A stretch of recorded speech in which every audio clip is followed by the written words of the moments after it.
اعوذ باللہ من الشیطان الرجیم بسم اللہ الرحمن الرحیم۔ اس ویڈیو کا مقصد آپ کو سرگودا یونیورسٹی میں B A B S C and B Com part 1 and 2 second annual 20 first annual 21 کے داخلہ جات کو ارسال کرنے کی رہنمائی کرنا ہے۔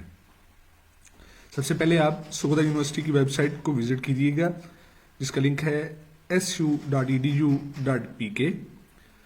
اس کے وزٹ کرنے کے بعد آپ ایگزامینیشن کے سیکشن میں جائیں گے۔ ایگزامینیشن کے سیکشن پہ جانے کے بعد آپ رول نمبر سلپس کے اوپر کلک کریں گے۔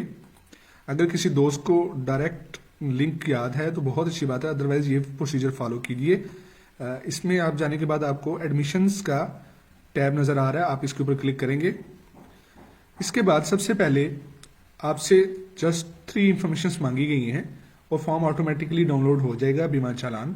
اس میں تمام وہ طالب علم امیدواران جن کی کمپارٹمنٹ ہے، یعنی وہ کسی 1 یا 2 یا اس سے زائد مضامین میں فیل ہیں، وہ داخلہ ارسال کر سکتے ہیں۔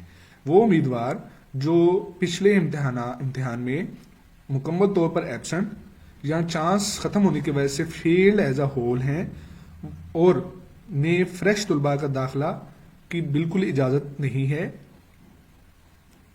وہ طالب امیدوار جن کی کمپارٹمنٹ ہے وہ سب سے پہلے اپنا ایگزامینیشن انفارمیشن میں لیٹسٹ اپیئرڈ سیشن سلیکٹ کریں گے۔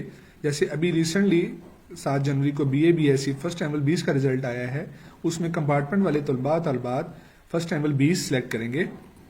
اس کے بعد وہ اپنی کیٹیگری کو سلیکٹ کریں گے، چاہے وہ بی اے کے ہیں یا B A B S C کے ہیں۔ بی کام پارٹ 1 اور پارٹ 2 پیورلی کالجز کے لیے ہے۔ B A B S C میں پرائیویٹ امیدوار بھی اور کالج امیدوار بھی آ سکتے ہیں، کمپارٹمنٹ کینڈیڈیٹس اونلی۔ اس میں آپ کو آگے جو 3 پاسبل کیسز ہیں اس کے بارے میں رہنمائی کروں گا۔ لیٹ سپوز میں B A B S C select کر لیتا ہوں۔ اس کے بعد جو شناختی کارڈ کی ڈیمانڈ ہے یا رجسٹریشن نمبر کی، یہ یہاں اور ہے، دونوں چیزیں دینے کی ضرورت نہیں ہے، جسٹ شناختی کارڈ دے دیجئے یا اپنا رجسٹریشن نمبر دے دیجئے۔ شناختی کارڈ اکثر طالبات داخلہ فارم پہ غلط لکھتے ہیں تو اس وجہ سے ان کو دقت آ سکتی ہے۔ بصورت دیگر جسٹ رجسٹریشن نمبر لکھنے سے آپ کو پرابلم سالو ہو جائے گا۔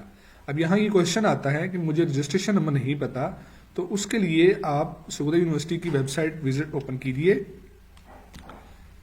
اس کے بعد ایگزامینیشن ٹیب میں جائیے، لیٹسٹ ریزلٹس پہ کلک کیجیے۔ لیٹسٹ ریزلٹ میں اسکرول ڈاؤن کریں گے تو B A B S C کا ریزلٹ آ رہا ہے آپ کے سامنے، اسی طرح بی کام پارٹ 1 اور پارٹ 2 کا بھی۔ اس کے اوپر آپ جب یوں کلک کریں گے تو آپ سے صرف اور صرف رول نمبر مانگا جائے گا۔ آپ رول نمبر انٹر کرنے پر you will have your registration number, name and result also.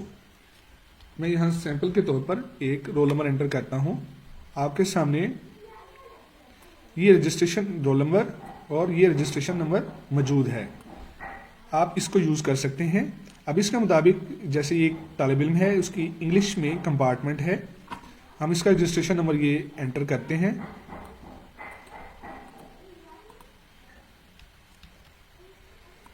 Inter کے بعد آپ سرچ کا بٹن دبائیں گے تو کینڈیڈیٹ کی تمام انفارمیشن دوبارہ شو ہوگی، جس میں اس کا نام، ولدیہ، registration number, previous roll number, کب امتحان دیا تھا اور اس بی اے کیٹیگری تھی اور سینٹر ان کا چنیوٹ تھا۔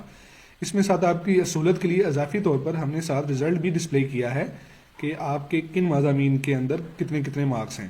اس میں یہ واضح دیکھا جا سکتا ہے کہ یہ انگلش میں ان کی کمپارٹمنٹ ہے۔ اب یہ آپ کو یہ مضمون سلیکٹ کرنے کی ضرورت نہیں ہے، ایسے تمام کینڈیڈیٹس جن کی کمپارٹمنٹ ہے ان کی یہ کیٹیگریز فکس آئیں گی کمپارٹمنٹ۔ اور اب یہاں جسٹ انہوں نے یہ کرنا ہے کہ سبمٹ کا بٹن دبائیں گے۔ جب سبمٹ کا بٹن دبائیں گے تو 2 صفحات کا فارم پرنٹ ہوگا، ایک داخلہ فارم اور دوسرا چلان فارم۔ کلک ہونے کے فوری بعد آپ کو داخلہ فارم ڈاؤن لوڈ ہو جائے گا پی ڈی ایف فارم میں۔ آپ اس کے اوپر کلک کر کے اس کو اوپن کر لیجئے۔ یہ آپ کے پاس سامنے فارم ہے، اس کے اوپر آپ تصویر اپنی چسپاں کریں گے گون کے ساتھ، اسٹیپل وغیرہ نہیں کریں گے۔ اور جو اس کا دوسرا پیج ہے وہ بینک میں آپ جمع کروانے کے بعد اس کی یونیورسٹی کاپی جو ہے، یہ کاپی فار یونیورسٹی جو ہے وہ یہاں دی گئی جگہ پر چسپاں کریں گے۔ جو بی اے کے فارم ہیں وہ بی اے برانچ کو ارسال کیے جائیں گے، بی اے فارم سیکشن شعبہ امتحانات یونیورسٹی آف سرگودا کو ارسال کیے جائیں گے، اور جو بی کام یا بی کام پارٹ 2 کے ہیں وہ پروفیشنل فارم سیکشن شعبہ امتحانات سرگودا یونیورسٹی کو ارسال کیے جائیں گے۔ اب اس میں کچھ طلباء کی کیوری آتی ہے کہ وہ کہتے ہیں کہ ہم ایگزامینیشن سینٹر چینج کرنا چاہتے ہیں یا ہمارا ایڈریس اپڈیٹ ہو گیا ہے، تو ان ڈیٹ کیس آپ سے گزارش ہے کہ اس کے ساتھ ایک اپلیکیشن منسلک کیجیے ایگزامینیشن سینٹر کی تبدیلی کے لیے یا ایڈریس تبدیلی کے لیے. اس کے پرپز کے لیے آپ اس فارم کے اوپر جو انسرکل بھی کر سکتے ہیں. اس کو لیٹ سپوز چنوٹ سے فیصل آباد جانا چاہتے ہیں تو آپ اس کے اوپر سرکل کر کے اس کے ساتھ آگے فیصل آباد لکھ سکتے ہیں. لیکن یاد رہے کہ ضروری نہیں ہے کہ آپ کے ڈیمانڈ کردہ سینٹر آپ کو فراہم کیا جائے. یہ یونیورسٹی قوانین کے مطابق سینٹر کانسٹیٹیوٹ کیے جائیں گے.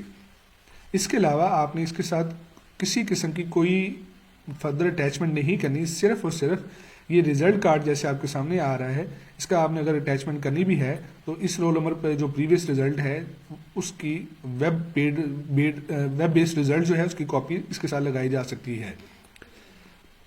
اب ہم آ جاتے ہیں اپنے دوسرے کیس کی جانب. یہ ہے کمپارٹمنٹ کینڈیڈیٹس کی انٹری. اب ہم آ جاتے ہیں کہ ہمارے پاس وہی کینڈیڈیٹ جو پاس ہے تو وہ کیا کر سکتا ہے. پاس کینڈیڈیٹ صرف اور صرف ڈویژن مارکس امپروومنٹ یا ایڈیشنل کے لیے امتحان دے سکتا ہے. اس لیے میں آپ کو اس کی ایک ایگزامپل جو ہے وہ انٹر کرتا ہوں. میں نے ایک پاس کینڈیڈیٹ کا رجسٹریشن نمبر انٹر کیا ہے اور سرچ کا بٹن دبایا ہے. آپ کے سامنے یہ کینڈیڈیٹ تمام مضامین میں پاس ہے. اس کا رزلٹ بھی پاس آ رہا ہے. یہ دو کیٹیگری کے لیے اپلائی کر سکتا ہے، ڈویژن امپروو یا ایڈیشنل. ڈویژن امپروو کی کیٹیگری سلیکشن کرنے پر وہی مضامین آئیں گے جو اس نے پاس کیا ہے اور اس کے بعد سبمٹ کا بٹن دبایا گیا. اب اور اگر کینڈیڈیٹ ایڈیشنل مضمون سلیکٹ کرتا ہے، کیٹیگری سلیکٹ کرتا ہے، اس کے بعد سبجیکٹ سلیکشن آئے گی. اب یاد رہے آپ نے ان میں سے ایڈیشنل کوئی بھی مضامین پک کر سکتے ہیں. اگر آپ فرض کیا کمپیوٹر سائنس لیتے ہیں تو آپ کو کمپیوٹر سائنس کا پریکٹیکل بھی دینا ہوگا کیونکہ آپ نے پہلے کمپیوٹر سائنس نہیں پڑھا ہوا، نہیں امتحان نہیں دیا. اور یہ بھی دوسری شرط بھی یاد رہے کہ آپ کے آلریڈی پاس مضامین کے علاوہ آپ کوئی بھی مضمون ایڈیشن کا لے سکتے ہیں. فرض کیا اگر آپ نے یہاں پنجابی آپشنل پڑھا ہے تو آپ یہاں پنجابی نہیں لے سکتے. آپ نے پاس مضامین کے علاوہ ایڈیشن کوئی بھی مضامین لے سکتے ہیں. اور اگر وہ مضمون پریکٹیکل کا ہوا، آپ نے health and physical education, computer science, fine arts, تو آپ کو اس کا پریکٹیکل سرٹیفکیٹ بھی فارم کے ساتھ فراہم کرنا ہوگا. بہت شکریہ. آئی ہوپ آپ کو اس ویڈیو سے رہنمائی ملی ہوگی. فریش کینڈیڈیٹ، آخر میں یاد رہے fresh candidate, compartment fresh candidate, absent, field as a whole candidates کے لیے یہ داخلہ بالکل ممنوع ہے. HSC قوانین کے مطابق وہ BA/BSc پروگرام ڈسکنٹینیو کر دیا گیا ہے. وہ ADP میں آ سکتے ہیں، associate degree in arts science میں داخلہ جا لے سکتے ہیں. یہاں BA/BSc میں جتنے کمپارٹمنٹ کینڈیڈیٹس ہیں ان سے گزارش یہ ہے کہ وہ فردر اسٹڈیز کے لیے ADP کے اندر شامل ہوں کیونکہ وہی HSC کی طرف سے ریکگنائز ڈگری پروگرام ہے. بہت بہت شکریہ. السلام علیکم.